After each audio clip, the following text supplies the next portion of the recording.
честные дела, честно. Да? Вот как можно, да? 56-й год, дневник.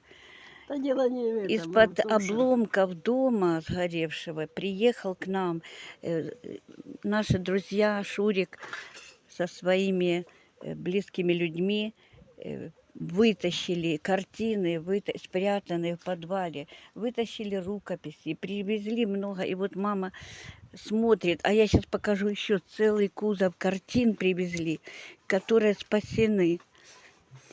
Сейчас я покажу. Вот сейчас мы будем разбирать вот картины, которые были в подвале сожженного дома. Вот. И 10 тетрадей, которые я уже и не мечтала увидеть, моих основных. Это сердце всей моей души, что ли, можно сказать, поэтической. Вот. Я уже их никогда не обновлю. Это из этих тетрадей произрастала вся моя поэзия. Моя лично поэзия. Мои стихи. И мамулечка вот стоит со своим дневником. А тут еще к моей огромной радости еще и пришли альбомы друзей. В общем, будем читать, будем вспоминать. Слава Богу, что все сохранилось, значит, сохранились и мы. Наше духовное богатство.